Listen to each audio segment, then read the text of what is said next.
ஒலிபீடியா வெளியிடும் ஒலி புத்தகம் ஷெர்லாக் ஹோல்ம்ஸின் சாகசங்கள். அட்டை பெட்டி மர்மம்.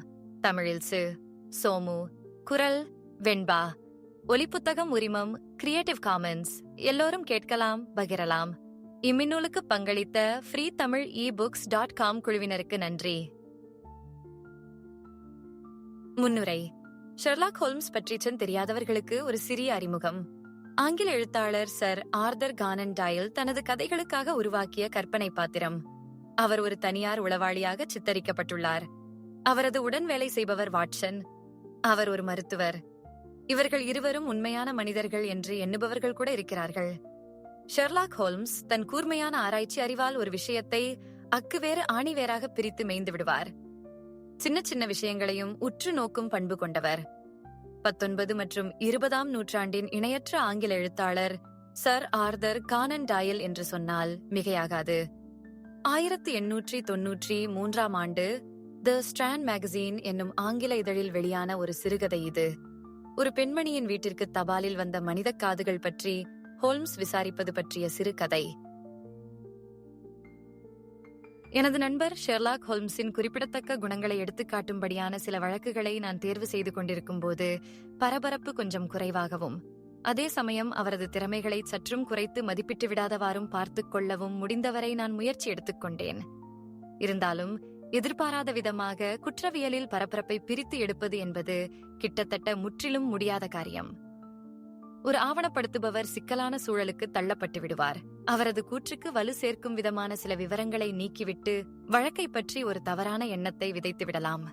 இல்லையேல் விதி வசப்படி விட்டுவிட்டு அக்கடா என்றிருக்கலாம். இப்படியான ஒரு சிறு அறிமுகத்தில் வித்தியாசமானது என்று நிரூபிக்கப்பட்ட விசித்திரமான மோசமான சம்பவங்களின் தொடர்ச்சிகள் கொண்ட எனது குறிப்புகளில் நான் கவனம் செலுத்த ஆரம்பிக்கிறேன். அனல் பறக்கும் ஆகஸ்ட் மாதத்தில் ஒரு நாள் பேக்கர் தெரு அடுப்பு போல் தகித்துக் கொண்டிருந்தது. தெருவின் அந்தப்புறம் உள்ள மஞ்சள் நிற செங்கல் வைத்து கட்டப்பட்ட வீட்டின் மேல் பட்டு தெரிக்கும் கதிரொளி கண்களை குருடாக்கி விடுவேன் என்று பயமுறுத்திக் கொண்டிருந்தது. பனிக்காலத்தில் பனிமூட்டத்தில் சோகமாக காட்சியளித்த அதே வீடுதான் இது என்றால் நம்பவே முடியாது. எங்களது அறையின் சாளரத் திரை பாதி திறந்திருந்தது. காலை தபாலில் வந்த ஒரு கடிதத்தை மீண்டும் மீண்டும் வாசித்துக் கொண்டிருந்தார் ஷெர்லாக் மெத்தை ஆசனத்தில் குறுக்கி அமர்ந்து கொண்டு. என்னை பொறுத்தவரையில் நான் இந்தியாவில் பணிபுரிந்திருந்ததால் எனக்கு குளிரை விட வெயிலை தாக்கு பிடிப்பதுதான் எளிதாயிருந்தது. வெப்பமானி 90 காட்டும்போது கூட எனக்கு அவ்வளவு கடினமாக இருந்ததில்லை. ஆனால் காலையில் வந்த செய்தித்தாள் அவ்வளவு ஆர்வம் தருவதாக இருக்கவில்லை. பாராளுமன்ற கூட்டத்தொடரும் முடிந்துவிட்டிருந்தது. எல்லோரும் நகரை விட்டு வெளியேறியிருந்தனர். எனக்கோ அந்த புதுக்காட்டிற்குள் மரங்களுக்கு நடுவிலோ தென்கடலின் கரை ஓரத்தில் இருக்கும் கூழாங்கற்களின் மேல் நடந்து செல்லவும் தான் ஏக்கமாயிருந்தது. ஆனால் வங்கிக் கணக்கில் பணம் எதுவும் இல்லாததால் எனது விடுமுறை பயணங்களை தள்ளி போட வேண்டிய சூழ்நிலையில் இருக்கிறேன். ஆனால் என் நண்பனுக்கோ கிராமங்களின் ரம்யமான சூழலும் கடற்கரையும் கூட எந்தவித பாதிப்பையும் ஏற்படுத்திவிடாது. 50 லட்சம் மக்களுக்கு மத்தியில் நின்று கொண்டு உணர்ச்சி வசப்பட்டு பொய் பேசுவதுதான் அவருக்கு பிடிக்கும். அந்த உணர்ச்சிகளில் மக்களை கட்டி போட்டு விடுவார். இன்னும் விடை கண்டுபிடிக்காத வழக்குகளின் ஒவ்வொரு வதந்திக்கும் சந்தேகத்திற்கும் சளைக்காமல் பதில் சொல்லிக் கொண்டே இருப்பார். அவருடைய பல திறமைகளில் இயற்கை ரசனை என்பது இல்லவே இல்லை.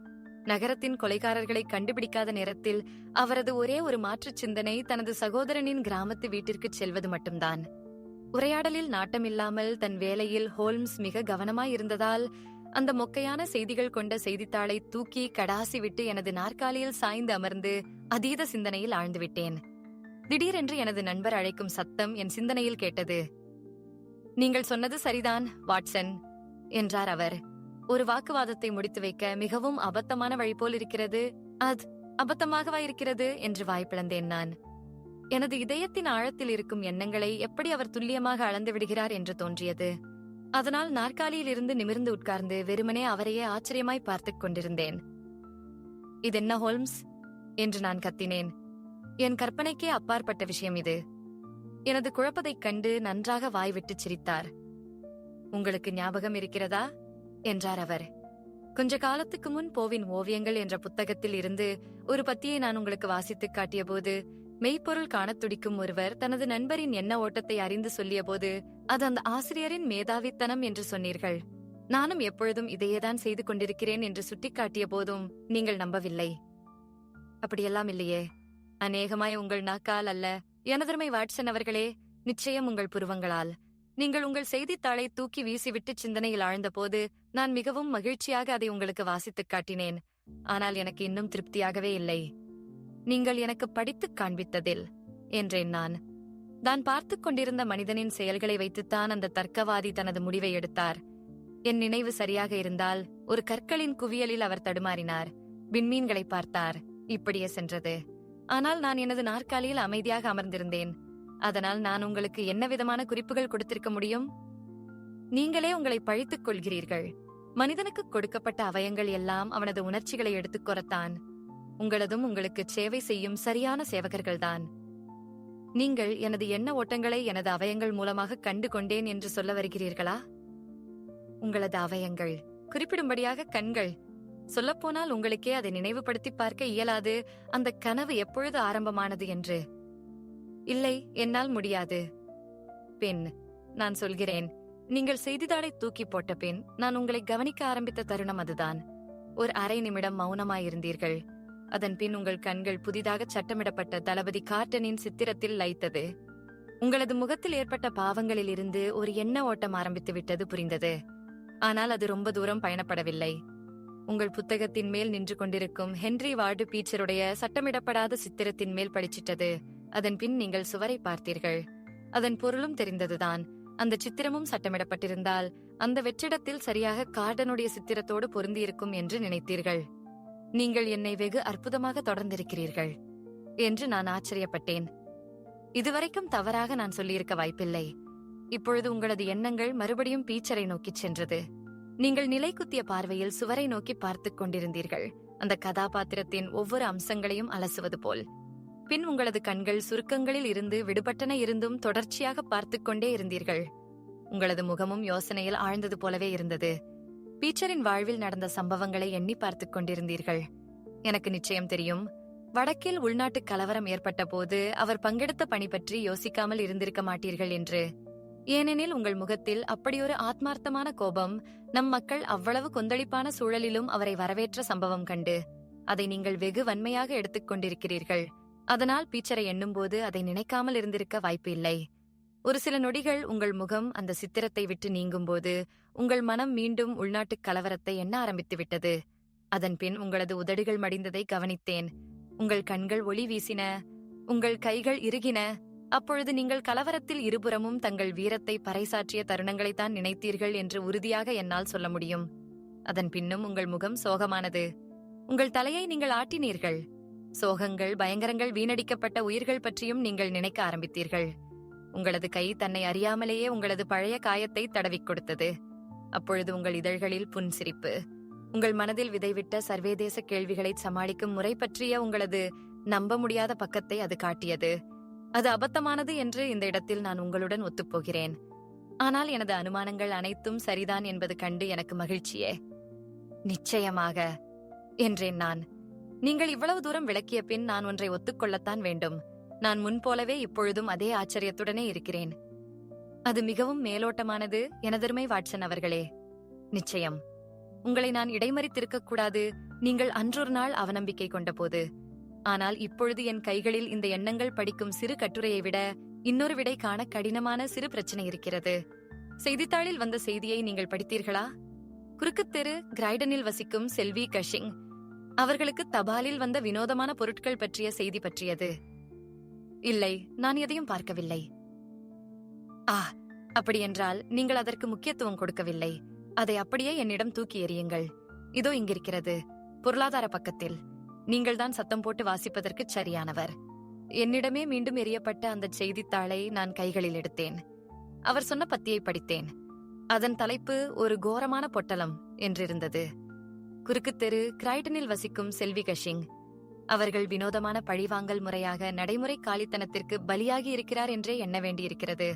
வேறு ஏதாவது வஞ்சமான காரணம் கண்டுபிடிக்கப்படும் வரை. நேற்று மத்தியானம் 2 மணிக்கு தாபால்காரர் பழுப்பு நிற காகிதத்தில் மடிக்கப்பட்ட ஒரு சிறு பொட்டலத்தை அவர்களுக்கு ஒப்படைத்தார். அதனுள்ளே ஒரு அட்டை பெட்டி இருந்தது. அது முழுவதும் கடல் உப்பினால் நிறைந்திருந்தது. அதை கொட்டி பார்க்கும்போது 2 மனித காதுகளைக் கண்டு செல்வி கஷிங் அவர்கள் மிகுந்த அதிர்ச்சி அடைந்து விட்டார். அந்த காதுகளும் வெகு சமீபத்தில்தான் வெட்டப்பட்டது போல் இருந்தன. அந்த பெட்டி சிப்பஞ்சல் மூலம் முந்தைய நாள் காலை பெல்பாஸ்டில் இருந்து அனுப்பப்பட்டிருந்தது. அனுப்பியவர் முகவரி அதில் இல்லை. இந்த விவகாரம் மிகவும் மர்மமாக இருக்கிறது. ஏனெனில் கஷிங் அவர்களுக்கு 50 வயதாகிறது. கிட்டத்தட்ட தனிமையிலேயே வெகு காலமாக வசித்து வருகிறார்கள். அவர்களுக்கு அஞ்சல் வருவதே அரிது. ஆனால் சில வருடங்களுக்கு முன் பெங்கே என்னும் ஊரில் வசிக்கும் பொழுது தனது வீட்டை மருத்துவ மாணவர்களுக்கு வாடகைக்கு விட்டிருந்தார். அவர்கள் எப்பொழுதும் சத்தமிட்டுக் கொண்டும் ஒழுங்கற்ற நடவடிக்கைகளிலும் ஈடுபட்டதால் அவர்களை காலி செய்ய வேண்டிய நிலைமையாகிவிட்டது. காவல்துறை அவர்கள் மேல் சந்தேகம் கொண்டுள்ளது. கஷிங் அவர்கள் மேல் உள்ள வெறுப்பினால் அவர்களை பயமுறுத்த அவர்கள் அறுவை சிகிச்சை பிரிவின் எச்சங்களை அனுப்பியிருக்க வேண்டும் என்று நினைக்கிறது. அந்த கருத்தை வலுப்படுத்தும் விதமாக செல்வி டாகஷிங் சொல்வதும் அமைந்திருக்கிறது. அதில் ஒரு மாணவன் வட அயர்லாந்தில் இருந்து ஏறக்குறைய பெல்பாஸ்டில் இருந்து வந்திருக்கலாம் என்று நம்புகிறார்கள். இதற்கிடையில் மிகவும் தீவிரமான புலன் விசாரணையும் ஆரம்பமாகிவிட்டது. நமது துறையில் மிகவும் திறமையானவர்களில் ஒருவரான திரு லெஸ்ட்ராட் என்னும் அதிகாரி இந்த வழக்கில் பொறுப்பேற்றிருக்கிறார். செய்தித்தாள் புராணம் போதும் என்று நினைக்கிறேன் என்றார் ஹோல்ம்ஸ். நான் அதை படித்து முடிக்கும் நேரம். இப்பொழுது திரு லெஸ்ட்ராட் பற்றி பேசுவோம். அவர் இன்று காலை எனக்கு ஒரு செய்தி அனுப்பியிருக்கிறார். அதுல என்ன சொல்லியிருக்கிறார் என்றால், இந்த வழக்கு மிகவும் நமக்கு அறிமுகமானதுதான். இதை நாம் எளிதில் முடித்து விடலாம். ஆனால் சில தடங்கல்கள் இருக்கின்றன. நாம் ஏற்கனவே பெல்பாஸ்ட் தபால் அலுவலகத்திற்கு செய்தி அனுப்பிவிட்டோம். அன்றைய தேதிக்கு நிறைய சிப்பங்கள் வந்திருக்கின்றன. அதனால் இந்த ஒரு பொட்டலத்தை அவர்களால் அடையாளம் காண முடியவில்லை. அனுப்பியவரின் அடையாளத்தையும் கவனிக்கவில்லை. அந்த அட்டை பெட்டி 1/4 கிலோ எடை கொண்ட பொன்மெழுகு புகையிலையால் செய்யப்பட்டது. அதனால் எந்தவித பயனும் இல்லை. மருத்துவ மாணவர்கள் மீதுள்ள சந்தேகம்தான் இன்னும் பொருத்தமானதாக உள்ளது. உங்களுக்கு நேரம் இருந்தால் சில மணி நேரம் இங்கு வந்து செலவிட முடியுமா? நான் நாள் முழுவதும் காவல் நிலையத்திலோ அல்லது வீட்டிலோதான் எப்பொழுதும் இருப்பேன் என்று எழுதப்பட்டிருந்தது. நீங்கள் என்ன சொல்கிறீர்கள் வாட்சன்? இந்த சுட்டரிக்கும் வெயிலின் கொடுமையை தாண்டி நீங்கள் என்னுடன் கிரைடன் வந்து உங்கள் ஆவணத்தில் சேர்த்துக்கொள்ள சந்தர்ப்பம் இருக்கும் இந்த வழக்கில் உதவி செய்ய இயலுமா? நான் ஏதாவது செய்ய வேண்டும் என்றுதான் காத்துக் கொண்டிருக்கிறேன். நன்று. வாடகை வண்டி ஏற்பாடு செய்து விடுங்கள். நான் இன்னும் சில நிமிடங்களில் தயாராகி விடுவேன். உடைகள் மாற்றிவிட்டு சுருட்டை நிரப்பிவிட்டு வந்து விடுகிறேன். நாங்கள் புகைவண்டியில் ஏறி அமர்ந்த கொஞ்ச நேரத்தில் மழை பெய்யத் தொடங்கியது. கிரைடனில் வெயிலின் தாக்கம் நகரத்தில் இருந்த அளவு இல்லை. ஹோல்ம்ஸ் பதில் தந்தி அனுப்பியிருந்தார். லெஸ்ட்ராடும் அதில் பழக்கப்பட்டவர் ஆதலால் அவர் முன்னே வந்து எங்களுக்காக புகைவண்டி நிலையத்தில் காத்துக் கொண்டிருந்தார். எடுப்பான உடை அணிவதிலும் மரணாய் போன்ற தோற்றத்திலும் எப்பொழுதும் போலிருக்கிறார். ஒரு 5 நிமிட நேர நடைப்பயணத்தில் நாங்கள் குறுக்குத் தெருவிற்குச் சென்று செல்வி கஷிங் வீட்டை அடைந்து விட்டோம். அது மிகவும் நீண்ட 2 அடுக்கு செங்கல் மாடிகளால் நிறைந்த தெருவாக இருந்தது. நேர்த்தியாக அழகாக இருந்தது. வெள்ளை நிற கற்களால் ஆன படிக்கட்டுகள் ஒவ்வொரு வாசலையும் அலங்கரித்தன. அங்கே சில வீடுகளின் வாசலில் சமையலாடை அணிந்த பெண்கள் புரணி பேசிக் கொண்டிருந்தனர். பாதி தூரம் சென்ற பிறகு லெஸ்ட்ராட் ஒரு வீட்டை அடைந்து வாசல் கதவை தட்டினார். அந்த வீட்டின் கதவை ஒரு வேலைக்கார சிறுமி வந்து திறந்தாள். கஷிங் முன்னறையில் அமர்ந்திருந்தார்கள். அங்கே நுழைய எங்களை அனுமதித்தார்கள். அவரது முகம் மிகவும் அமைதியாக இருந்தது. பெரிய மென்மையான கண்கள், நரைத்த முடி நெற்றியின் இருபுறமும் தொங்கிக் கொண்டிருந்தன. அவரது மடியில் வேலைப்பாடு நிறைந்த நாற்காலி உறை ஒன்றிருந்தது. அவரது அருகில் இருந்த இருக்கையில் உள்ள கூடையில் பல நிறம் கொண்ட பட்டுத் துணிகள் நிறைந்திருந்தன. அவைகள் கொல்லைப்புற வீட்டில் இருக்கின்றன. நினைத்தாலே பயமாயிருக்கிறது என்றார் அவர் லெஸ்ட்ராட் உள்ளே செல்லும்போது. நீங்கள் அதை அப்படியே உங்களுடன் எடுத்துச் சென்றால் மகிழ்ச்சியாக இருக்கும். அப்படியே செய்கிறேன் செல்வி கஷிங். எனது நண்பர் திரு ஹோல்ம்ஸ் உங்கள் முன்னிலையில் அதை பார்க்க வேண்டும் என்று விரும்பியதால் தான் நான் இங்கேயே விட்டுச் சென்றேன். ஏன் நான் இருக்க வேண்டும் ஐயா? அவருக்கு ஏதாவது கேள்விகள் வரலாம். எனக்கு அதை பற்றி எதுவுமே தெரியாத போது என்னிடம் கேட்பதற்கு என்ன இருக்கிறது? நிச்சயம் செல்வி கஷிங் அவர்களே என்று அவரை சமாதானப்படுத்தும் முயற்சியில் இறங்கினார் ஹோல்ம்ஸ். உங்களை இந்த வழக்கில் ஏற்கனவே நிறைய தொந்தரவு செய்திருப்பார்கள் என்பதில் எனக்கு எந்தவித சந்தேகமும் இல்லை. ஆமாம், நான் ஒரு அமைதியான பேர்வழி. எனது ஓய்வு காலத்தை நிம்மதியாக செலவிட்டுக் கொண்டிருக்கிறேன். எனது பெயர் செய்தித்தாள்களில் வருவது இதுதான் முதல் தடவை. காவல்துறை நுழைவதும் புதிது. இதெல்லாம் இங்கே வேண்டாம் திரு லெஸ்ட்ராட். அதை நீங்கள் பார்க்க வேண்டும் என்றால் கொல்லைப்புற வீட்டுக்கு சென்று பாருங்கள். அது வீட்டின் பின்னால் அமைந்துள்ள குறுகலான தோட்டத்தின் நடுவில் அமைந்துள்ள ஒரு கொட்டகை. லெஸ்ட்ராட் உள்ளே நுழைந்து அந்த மஞ்சள் நிற அட்டை பெட்டியை கொண்டு வந்தார். பழுப்பு நிற காகிதம் மற்றும் ஒரு கயிறுடன் வந்தார். பாதையின் முடிவில் ஒரு பலகை போடப்பட்டிருந்தது. நாங்கள் அனைவரும் அதில் அமர்ந்து கொண்டோம். ஹோல்ம்ஸ் லெஸ்ட்ராட் கொடுத்த பொருட்கள் அனைத்தையும் ஒவ்வொன்றாக ஆராய்ந்து கொண்டிருக்கும் நேரத்தில், இந்த கயிறுதான் மிகவும் ஆர்வமூட்டுவதாக இருக்கிறது என்றார் வெளிச்சத்தில் பிடித்துக் கொண்டும் முகர்ந்து கொண்டும். இதை பற்றி நீங்கள் என்ன நினைக்கிறீர்கள் லெஸ்ட்ராட்? அது கறக்கப்பட்டிருக்கிறது. சரியாகச் சொன்னீர்கள். அது கறக்கப்பட்ட ஒரு கயிறின் துண்டு. நீங்கள் செல்வி கஷிங் அவர்கள் அந்த பெட்டியை கத்திரி வைத்துத்தான் திறந்தார்கள் என்று உறுதியாக கூறினீர்கள் அல்லவா? இருபுறமும் அதற்கான அடையாளங்கள் இருக்கின்றன. இது மிகவும் முக்கியமானது. எனக்கு புரியல. இதன் முக்கியத்துவம் என்னவென்றால், இந்த முடிச்சு அப்படியே இருக்கிறது. அது மிகவும் வினோதமானதாக இருக்கிறது. அது மிகவும் நேர்த்தியாக முடிச்சிடப்பட்டிருக்கிறது. அதை நான் ஏற்கனவே குறிப்பிடுத்து விட்டேன் என்றார் லெஸ்ட்ராட் மிகவும் அமைதியாக. அப்போ இந்த கயிறை பற்றி சிலாகித்தது போதும் என்ற ஹோல்ம்ஸ் புன்னகையோடு, இப்பொழுது இந்த பெட்டியின் உரையை பார்ப்போம். வினோதமான காஃபியின் மணத்துடன் கூடிய பழுப்பு நிற காகிதம். என்ன, நீங்கள் கவனிக்கவில்லையா? எனக்கு தெரிந்து அதில் சந்தேகப்பட வேண்டியதே இல்லை. முகவரி மிகவும் கோணல் மாணலாக எழுதப்பட்டிருக்கிறது. செல்வி கஷிங், குறுக்குத்தெரு, கிரைட்டன், அகலமான முனை கொண்ட ஜேவாக இருக்கலாம், மட்டமான மைனால் எழுதப்பட்டிருக்கிறது. கிரைட்டன் என்ற சொல் முதலில் ஐ என்று எழுதப்பட்டு இ என்று திருத்தி எழுதப்பட்டிருக்கிறது. அதன்பின் அந்த சிப்பம் படிப்பறிவு குறைவாய் உள்ள கிரைட்டன் பற்றி தெரியாத ஒருவரால் நிச்சயம் ஒரு ஆணின் கையெழுத்து என்பது தெளிவாக தெரிகிறது, கையாளப்பட்டிருக்கிறது. இதுவரை நன்றாக புரிகிறது. இந்த பெட்டி பொன்மெழுகு புகையிலையால் தயாரிக்கப்பட்ட 1/4 கிலோ எடையுள்ள மஞ்சள் நிற அட்டை பெட்டி. கீழ் இடதுபுற முனையில் 2 கைரேகை தவிர வேறெதுவும் குறிப்பிடும்படியாக இல்லை. விலங்குத் தோல்களை பதப்படுத்தவும் வேறு பல கடுமையான வணிக நோக்கங்களுக்காக பயன்படுத்தப்படும் கல் உப்பினால் இந்த பெட்டி நிரப்பட்டிருக்கிறது. அதற்குள் தான் இந்த அவயங்கள் வைக்கப்பட்டிருக்கின்றன. பேசிக்கொண்டே அந்த காதுகளை அவர் வெளியில் எடுத்தார். ஒரு பலகையை அவரது முழங்கால்களுக்கு அருகில் போட்டு அவற்றை மிகவும் கூர்மையாக கவனிக்கத் தொடங்கினார். அந்த நேரத்தில் லெஸ்ட்ராடும் நானும் அவருக்கு இருபுறமும் குனிந்து கொண்டு கலவரமாக அந்த காதுகளை மாறி மாறி பார்த்துக் கொண்டிருந்தோம். ஆனால் ஹோல்ம்ஸ் மிகவும் ஆர்வமாக அதை பார்த்துக் கொண்டு யோசித்த வண்ணமே இருந்தார். இறுதியாக அவைகளை திரும்பவும் பெட்டியில் வைத்துவிட்டு ஆழ்ந்த தியானத்தில் ஆழ்ந்து விட்டார். நீங்கள் நிச்சயம் கவனித்திருப்பீர்கள் என்று நம்புகிறேன் என்று ஒரு வழியாக திருவாய் மலர்ந்தார். அந்த காதுகள் ஒரே ஜோடி அல்ல என்று. ஆம், நான் கவனித்தேன். அறுவை சிகிச்சை அறையில் இருந்த மருத்துவ மாணவர்களின் நையாண்டியாக இது இருந்திருந்தால் அவர்களால் எளிதில் இருவேறு காதுகளை அனுப்பியிருக்க முடியுமே. மிகச் சரியாக சொன்னீர்கள். ஆனால் இது நையாண்டி வேலை இல்லை. உறுதியாகச் சொல்கிறீர்களா? அனுமானங்கள் அதற்கு எதிர்மறையாகவே உள்ளன. அறுவை சிகிச்சை அறைகளில் உள்ள உடம்பிற்குள் பதனத் திரவங்கள் செலுத்தப்படும். இந்த காதுகளில் அப்படியான அறிகுறிகள் ஏதுமில்லை. அவைகள் மிகவும் புதிதானது போலவே இருக்கின்றன. அவைகள் ஒரு மொன்னையான ஆயுதத்தால் வெட்டப்பட்டிருக்கின்றன. மருத்துவ மாணவர்கள் செய்திருந்தால் அப்படி நடந்திருக்க வாய்ப்பில்லை. கார்போலிக் அல்லது சுத்திகரிக்கப்பட்ட சாராயம், இவை போன்ற பதப்படுத்தும் பொருட்களின் பயன்பாடுகள்தான் மருத்துவ மாணவர்களின் அடையாளமாக இருக்க முடியும். நிச்சயம் கல் உப்புகள் அல்ல. நான் மீண்டும் இங்கு வலியுறுத்துகிறேன், இங்கு எதுவும் நையாண்டி வேலை நடக்கவில்லை. ஆனால் நாம் ஒரு தீவிரமான குற்றத்தை புலனாய்வு செய்து கொண்டிருக்கிறோம். எனது நண்பர் சொல்லச் சொல்ல என்னுள் ஒரு இனம் புரியாத அச்சம் படரத் தொடங்கியது. சூழ்நிலையின் நிதர்சனமான கனம் அவரது உடம்பை இறுக்கியது. இந்த கொடூரமான முன்னுரை ஏதோ ஒரு விவரிக்க இயலாத திகிலை பின்புலத்தில் மறைத்து வைத்திருப்பது போல் தோன்றியது. ஆனால் லெஸ்ட்ராட் அரை நம்பிக்கையுடன் தலையசைத்தார். நையாண்டி கருத்திற்கு எதிர்ப்புகளும் இருக்கின்றன, அதில் சந்தேகமில்லை என்றார் அவர். ஆனால் மற்ற கருத்துக்களுக்கு எதிராக இன்னும் வலிமையான காரணங்கள் இருக்கின்றன. நமக்குத் தெரியும், இந்த பெண் பெங்கேவிலும் இங்கேயும் கடந்த 20 ஆண்டுகளாக மிகவும் அமைதியான மரியாதையான வாழ்க்கை வாழ்ந்திருக்கிறார். இந்த காலங்களில் ஒரு நாள் கூட அவர்கள் வீட்டை விட்டு வெளியே சென்றது கிடையாது.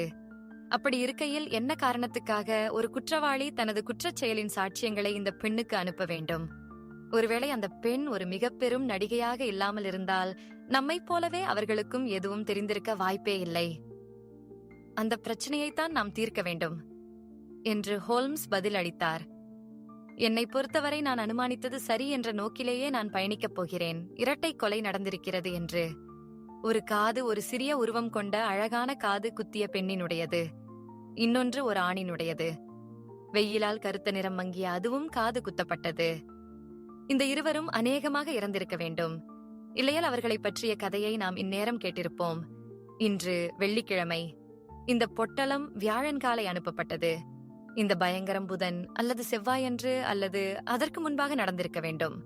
அந்த இருவரும் கொலை செய்யப்பட்டிருந்தால் கொலைகாரனை தவிர வேறு யார் இந்த பொருட்களை செல்வி டான் கஷிங்கிற்கு அனுப்பியிருக்க முடியும்? அதனால் இதை அனுப்பியவன்தான் நாம் தேடும் ஆள் என்று எண்ணிக்கொள்ளலாம். ஆனால் செல்வி கஷிங்கிற்கு அனுப்ப அவனுக்கு ஏதோ ஒரு வலிமையான காரணம் இருந்திருக்க வேண்டும். அது என்னவாக இருக்கும்? காரியத்தை முடித்தாயிற்று என்று சொல்வதற்காக இருக்கலாம். இல்லையேல் ஒருவேளை அவர்களை நோகடிப்பதற்காகவும் இருக்கலாம். அப்படி இருந்தால் அவர்களுக்கு அவன் யார் என்று நிச்சயம் தெரிந்திருக்கும். அவர்களுக்கு தெரியுமா? சந்தேகம்தான். அப்படி தெரிந்திருந்தால் அவர்கள் ஏன் காவல்துறையை அணுக வேண்டும்? அவர்களாகவே காதுகளை புதைத்திருக்கலாம். வேறு யாரும் புத்திசாலியாக இருந்திருக்க முடியாது. குற்றவாளியை காப்பாற்ற வேண்டுமானால் நிச்சயம் அப்படித்தான் அவர்கள் செய்திருக்க வேண்டும். அப்படி காப்பாற்ற விரும்பவில்லை என்றால் குறைந்தபட்சம் அவனது பெயரையாவது கொடுத்திருக்க வேண்டும். இங்கே ஒரு சிறு முடிச்சு உள்ளது. அதை அவிழ்க்க வேண்டும். அவர் பெரிதாக வேகமான குரல் எடுத்து பேசிக் கொண்டிருந்தார். தோட்டத்தின் வேலிக்கு மேல் வெறுமனே பார்த்தபடியே திடீரென்று வேகமாக எழுந்து வீட்டை நோக்கி நடந்தார். எனக்கு செல்வி கஷிங்கிடம் கேட்பதற்கு சில கேள்விகள் இருக்கின்றன என்றார் அவர். அப்படியென்றால் நான் உங்களை இங்கே விட்டுச் செல்ல வேண்டும் என்றார் லெஸ்ட்ராட். ஏனெனில் எனக்கு வேறு ஒரு சிறு வேலை இருக்கிறது. செல்வி கஷிங்கிடம் கேட்பதற்கு எனக்கு எதுவும் இல்லை என்றே நினைக்கிறேன். நீங்கள் என்னை காவல் நிலையத்தில் சந்திக்கலாம். நாங்கள் அப்படியே புகைவண்டி நிலையத்திற்கு சென்று விடுகிறோம் என்று பதிலளித்தார் ஹோல்ம்ஸ். சில நிமிடங்களில் நாங்கள் இருவரும் அந்த வீட்டின் முன்னரையில் இருந்தோம். எதற்கும் அசைந்து கொடுக்காத அந்த பெண்மணி இன்னும் அந்த நாற்காலி உரை செய்வதில் மும்முரமாக இருந்தார். எங்களை பார்த்ததும் அதை மடியில் வைத்துவிட்டு வெளிப்படையான தேடும் நீல நிற கண்களை உருட்டி பார்த்தார்.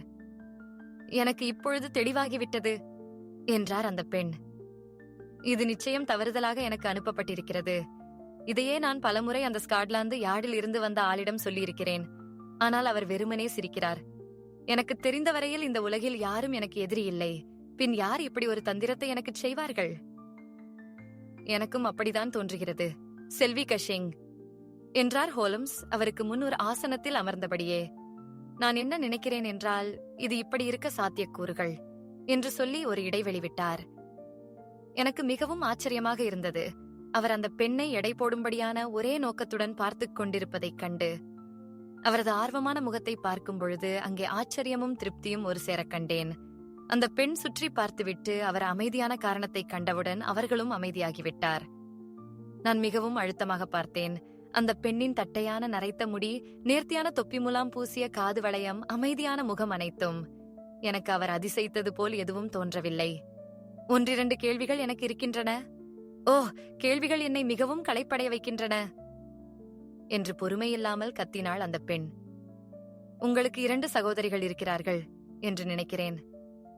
உங்களுக்கு எப்படி இதெல்லாம் தெரியும்? நான் உள்ளே நுழைந்தவுடன் மாடத்தில் உள்ள சித்திரத்தில் 3 பெண்களின் புகைப்படத்தை கவனித்தேன். அதில் ஒருவர் சந்தேகமே இல்லாமல் நீங்கள்தான். மற்ற இருவரும் உங்கள் முக சாயலில் இருப்பதால் வேறு எந்த உறவு முறையும் இருக்க வாய்ப்பில்லை. ஆம், நீங்கள் சொல்வது சரி. அவர்கள் எனது சகோதரிகள்தான், மேரி மற்றும் சாரா. இங்கே எனது கைக்கு அருகில் உள்ள லிவர்பூலில் எடுக்கப்பட்ட படத்தில் உங்களது தங்கை இருக்கிறார். அவருக்கு அருகில் ஒரு இளைஞன் இருக்கிறான். அவனது சீருடையை பார்த்தால் அவன் விமானத்தில் மேற்பார்வையாளராக இருக்க வேண்டும். அவளுக்கு அப்பொழுது திருமணமாகி இருக்கவில்லை என்று நினைக்கிறேன். நீங்கள் மிகவும் வேகமாக கவனிக்கிறீர்கள். அதுதான் என் வேலை. பின் நீங்கள் சொல்வது மிகவும் சரி. ஆனால் சில நாட்கள் கழித்து திருட்டாப் ரவணரை அவள் திருமணம் செய்து கொண்டாள். அந்த புகைப்படம் எடுக்கும்போது அவர் தென் அமெரிக்க விமானத்தில் பணி புரிந்து கொண்டிருந்தார். ஆனால் அவருக்கு அவளை நீண்ட நாட்கள் விட்டுச் செல்ல மனமில்லை. அதனால் அவர் லிவர்பூல் மற்றும் லண்டன் படகுகளில் ஏறிக்கொண்டார். கான்கொரர் என்று நினைக்கிறேன். இல்லை, கடைசியாக நான் கேள்விப்பட்ட போது அது மே தினம். அதன்பின் ஒரு முறை ஜிம் என்னை வந்து பார்த்தார். அது அவரது உறுதிமொழியை உடைப்பதற்கு முன் நடந்தது. அதன்பின் எப்பொழுதும் அவர் கரைக்கு திரும்பிய பின் மட்டுமே குடிப்பார். ஆனாலும் சிறிதே குடித்தாலும் முற்றிலும் பைத்தியம் பிடித்துவிடும். ஆம், அவர் குடிக்கும் ஒவ்வொரு தினமும் ஒரு மோசமான நிகழ்வுதான். முதலில் அவர் என்னை விட்டுவிட்டார். அதன்பின் சாராவிடம் சண்டை போட்டார்.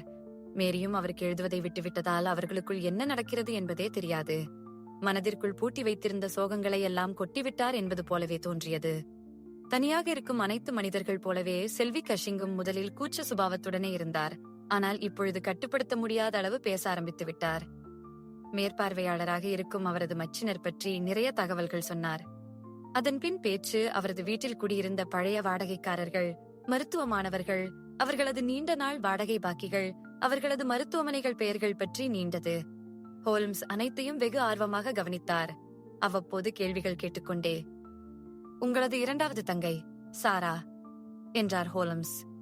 நீங்கள் இருவருமே திருமணமாகாதவர்கள் என்பதால் வீடும் சரியாக இல்லை என்று நினைக்கிறேன். சாராவின் கோபம் பற்றி உங்களுக்கு தெரியாது. இல்லையென்றால் இப்படியெல்லாம் கேட்க மாட்டீர்கள். நானும் கிரைடன் வரும் முன் முயற்சி செய்தேன். 2 மாதங்கள் தொடர்ந்து ஒரு வழியாக சமாளித்தேன். இறுதியில் பிரிய வேண்டியதாகிவிட்டது. எனது தங்கையை பற்றி நானே தவறாகச் சொல்ல விரும்பவில்லை. ஆனால் அவள் எப்பொழுதும் எல்லாவற்றிலும் தலையிடக்கூடிய ஆள்.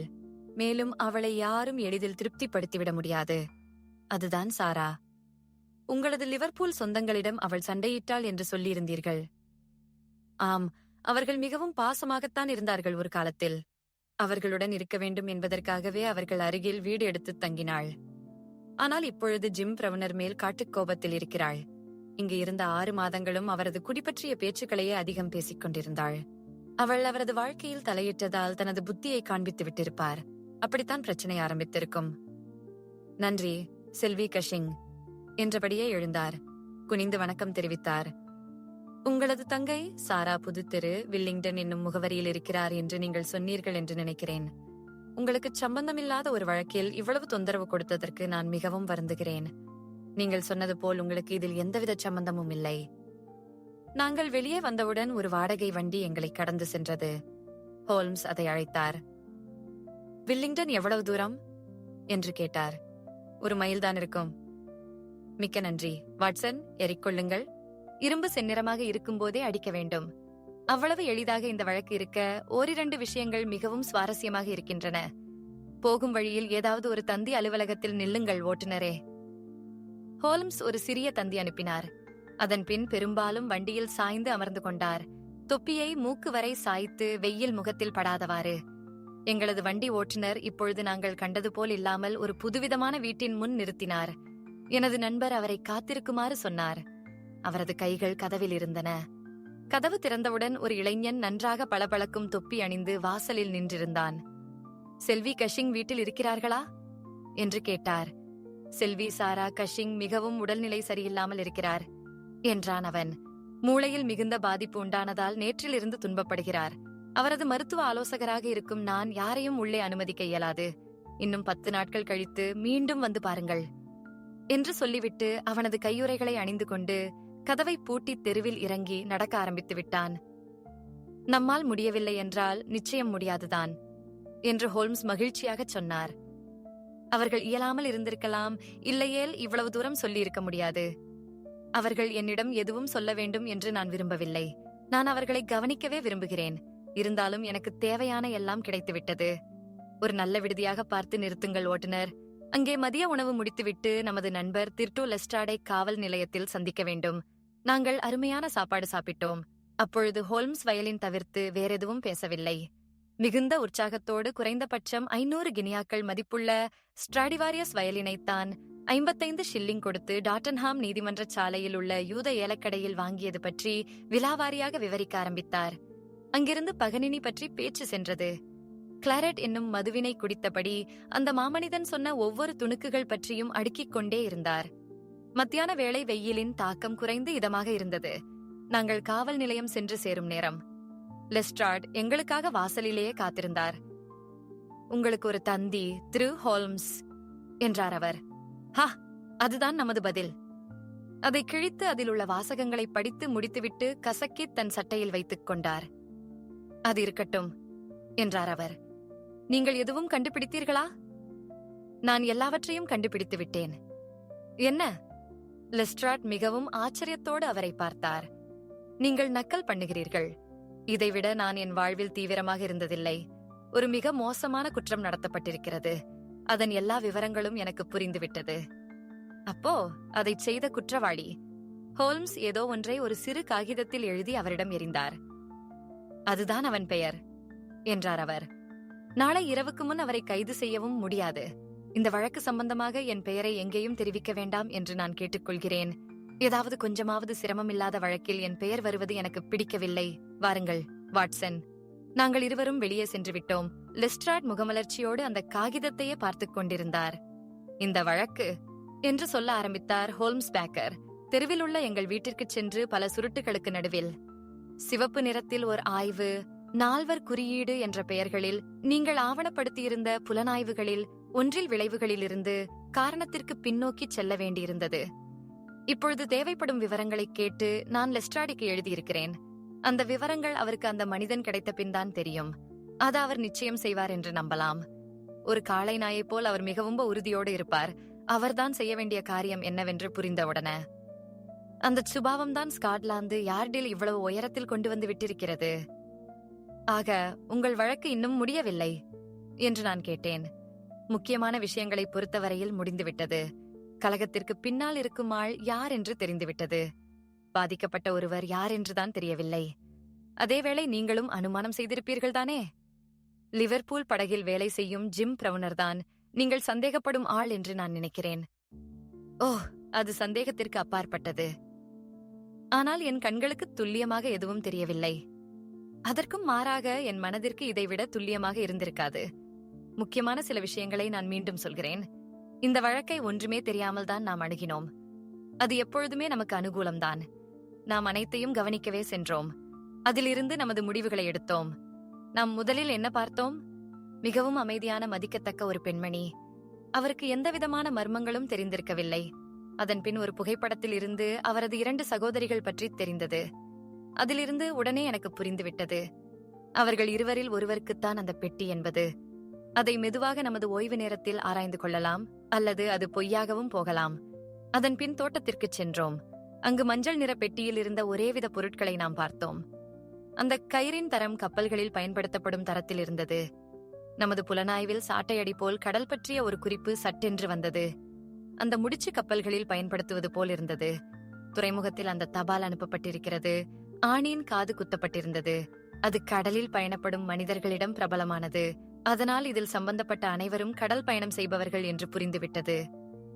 அந்த பொட்டலத்தில் இருந்த முகவரி யாருடையது என்று ஆய்வு செய்யும்போது அது செல்வி எஸ்யோன் கஷிங் என்றிருந்தது. அதில் மூத்த சகோதரியும் செல்வி டான் கஷிங் தான். அவர்களது முதல் பெயரின் முதல் எழுத்தும் எஸ் தான். இருந்தாலும் அது இன்னொரு சகோதரியினுடையதாகவும் இருக்கலாம். அந்த வகையில் இந்த வழக்கை நாம் முற்றிலும் புதிய கோணத்தில் இருந்து ஆரம்பிக்க வேண்டியிருந்தது. அதனால் அவரது வீட்டிற்கு மீண்டும் சென்றேன். தவறுதலாக அவர்களை விசாரிக்க வந்துவிட்டோம் என்று நான் அவர்களுக்கு வாக்குறுதி கொடுக்க நினைக்கும் அதே நேரத்தில் சட்டென்று நான் நிறுத்தினேன். ஏனெனில் நான் கண்ட ஒரு விஷயம் என்னை வியப்பில் ஆழ்த்தியது. மேலும் நமது விசாரணை வளையத்தை மிகவும் குறுக்கிவிட்டது. ஒரு மருத்துவராக உங்களுக்கு நன்றாகவே தெரிந்திருக்கும், வாட்சன். மனித உடம்பில் உள்ள உறுப்புகளில் காதுகளைப் போல் மாறுபடக்கூடியது வேறெதுவும் இல்லை. ஒவ்வொரு காதும் மற்ற காதுகளிலிருந்து முற்றிலும் மாறுபட்டது. இந்த தலைப்பில் கடந்த ஆண்டில் வெளிவந்த மானுடவியல் நாளேட்டில் எனது பேனா 2 கட்டுரைகள் எழுதியிருக்கிறது. அதனால் அந்த பெட்டியில் இருந்த காதுகள் இரண்டையும் ஒரு கைதேர்ந்த வல்லுநர் போல் ஆராய்ந்து அவைகளின் கூறுகளை நுணுக்கமாக கவனித்தேன். ஆச்சரியம் என்னவென்றால், நான் பார்த்த பெண் காது அப்படியே செல்வி கஷிங் அவர்களுடையது போலவே இருந்தது. அது நிச்சயம் ஒரு தற்செயலானது அல்ல. புறச்செவிச்சையானை அதேபோல் சிறுத்திருந்தது. மேல் காதின் அதே பெரிய வளைவு. உட்புறம் இருந்த குருத்தெலும்பு வளைந்திருந்தது அதேபோல். ஒவ்வொரு அம்சங்களும் அந்த 2 காதுகளும் ஒன்றே என்று பறைசாற்றியது. முதலில் அவரது தங்கையின் பெயர் சாரா. சமீப காலம் வரையில் அவளது முகவரியும் இதேதான். அதனால் அந்த தவறு எப்படி நடந்தது என்பதும் யாருக்கு அது அனுப்பப்பட்டிருக்கிறது என்பதும் மிகவும் தெளிவாகிறது. அதன் பின் இந்த கப்பல் மேலாளரை பற்றி நாம் கேள்விப்பட்டோம், 3வது சகோதரியின் கணவர். அவரும் சாராவுடன் ஒரு காலத்தில் மிக நெருக்கமாக இருந்ததாகவும் அறிகிறோம். அதன் காரணமாக அவள் பிரவுனர்களின் வீட்டுக்கு அருகில் லிவர்பூலில் சென்று தங்கியதாகவும் அறிகிறோம். ஆனால் அதன் பின் நடந்த சண்டையில் அவர்கள் பிரிந்துவிட்டார்கள். இதனால் அவர்களுக்கு நடுவில் எந்தவித தொடர்பும் சில மாதங்களாய் இல்லை. அதனால் சாராவுக்காக அனுப்பப்பட்ட பொட்டலத்தை நிச்சயம் பிரவுனர் அவளது பழைய முகவரிக்கே அனுப்பியிருக்க வேண்டும். இப்பொழுது அனைத்தும் மிக அருமையாக தெளிவு பெறத் தொடங்கிவிட்டது. இந்த மேலாளர் இருப்பது நமக்கு தெரிந்துவிட்டது. அவன் மிகவும் உணர்ச்சி வசப்படக்கூடியவன். தன் மனைவிக்கு அருகில் இருக்க வேண்டும் என்பதற்காகவே தனக்கு கிடைத்த பெரும் பதவியையும் உதறியவன். எப்பொழுதாவது அதிகமாக குடிக்கக்கூடியவன். அவனது மனைவி கொல்லப்பட்டு விட்டாள் என்று நாம் நம்புவதற்கு காரணம் இருக்கிறது. அதே வேளையில் ஒரு ஆணும் உத்தேசமாக கடல் பயணம் செய்யும் ஒரு ஆண் கொல்லப்பட்டிருக்கிறான். பொறாமைதான் நிச்சயம் அந்த கொலைக்கு காரணமாய் இருந்திருக்க வேண்டும். இல்லையால் அந்த கொலைக்கான அத்தாட்சிகளை ஏன் சாராவுக்கு அனுப்பி இருக்க வேண்டும்? அவள் லிவர்பூலில் இருந்த சமயத்தில் அந்த கொலை நடப்பதற்கு முன் நிகழ்ந்த சம்பவங்களில் அவளுக்கு தொடர்பு இருந்திருக்கலாம். நீங்கள் ஒரு விஷயம் கவனித்திருக்கலாம். அந்த படகு வரிசை பெல்பாஸ்ட், டப்ளின், வாட்டர்போர்ட் ஊர்களுக்கு செல்கிறது. பிரவுனர் கொலை செய்துவிட்டு உடனடியாக படகில் ஏறி இருந்தாலும் பெல்பாஸ்டில் தான் முதலில் அந்த பொட்டலத்தை அனுப்பியிருக்க முடியும். 2வது தீர்வும் ஒன்று வெளிப்படையானது. அது நடந்திருக்க வாய்ப்பே இல்லை என்றே நான் நினைத்திருந்தேன். இருந்தாலும் அதை சொல்லாமல் இருக்கவும் முடியவில்லை என்னால். காதலில் தோல்வியடைந்த ஒருவன் 2 பிரவுனர்களையும் கொன்றிருக்கலாம். ஆண் காது திரு டான் பிரவுனருடையதாக இருந்திருக்கலாம். இந்த கருத்திற்கு நிறைய எதிர்வாதங்கள் உண்டு. இருந்தாலும் இதையும் ஒதுக்கிவிட முடியாது. அதனால் நான் லிவர்பூல் காவல்துறையில் பணியாற்றும் எனது நண்பன் அல்கருக்கு ஒரு தந்தி அனுப்பினேன். திருமதி பிரவுனர் வீட்டில் இருக்கிறாரா, திரு பிரவுனர் மே தினத்தில் ஏறி புறப்பட்டு விட்டாரா என்பதை உறுதி செய்யச் சொன்னேன். அதன் பின்னர் சாராவை தேடி வில்லிங்டன் சென்றோம். அவர்களது பரம்பரை காது எவ்வளவு தூரம் அவளிடம் இருக்கிறது என்பதை அறிய நான் மிகவும் ஆர்வமாயிருந்தேன். அதே வேளையில் அவளும் ஏதாவது ஒரு முக்கியமான தடயமும் கொடுக்க வாய்ப்பிருக்கிறது. ஆனால் அவள் கொடுப்பாள் என்ற நம்பிக்கை எனக்கு இருந்ததில்லை. நேற்று அவளுக்கு இந்த விஷயமெல்லாம் தெரிந்திருக்கும். கிரைட்டன் ஊரே இதை பற்றித்தான் அலறிக் கொண்டிருந்தது. அவளுக்கு மட்டும்தான் அந்த பொட்டலம் யாருக்கு வந்தது என்று தெரியும். அவள் நியாயப்படி நடக்க வேண்டும் என்று நினைத்திருந்தால் இந்நேரம் காவல்துறையை அணுகியிருக்க வேண்டும். ஆனால் அது நமது கடமையாகவே இருக்கிறது. அதனால்தான் நாம் அங்கு சென்றோம். அந்த பொட்டலம் வந்த செய்தி கேட்டு அவளுக்கு மூளை காய்ச்சல் வருமளவு வீரியமாய் இருந்திருக்கிறது. பிரச்சனையின் முக்கியத்துவம் முன்னெப்போதையும் விட இப்பொழுது சரியாக அவளுக்கு புரிந்திருக்கிறது என்பது அதிலிருந்து உறுதியாய் தெரிகிறது. அதே சமயம் அவளிடமிருந்து பெற வேண்டிய உதவிகளுக்கும் நாம் பொறுமை காத்தாக வேண்டும் என்பதும் நமக்கு புரிகிறது. இருந்தாலும் அவளது உதவி இல்லாமலேதான் நாம் இருக்கிறோம். நமது கேள்விகளுக்கான விடைகள் காவல்துறையில் காத்துக் கொண்டிருந்தன. ஆள்கரை அங்குதான் அனுப்பச் சொல்லியிருந்தேன். எவ்வளவு செய்திகள் கிடைத்தாலும் போதுமானதாக இருந்திருக்காது. திருமதியின் பிரவுனரின் வீடும் 3 நாட்களாக பூட்டியே இருக்கிறது.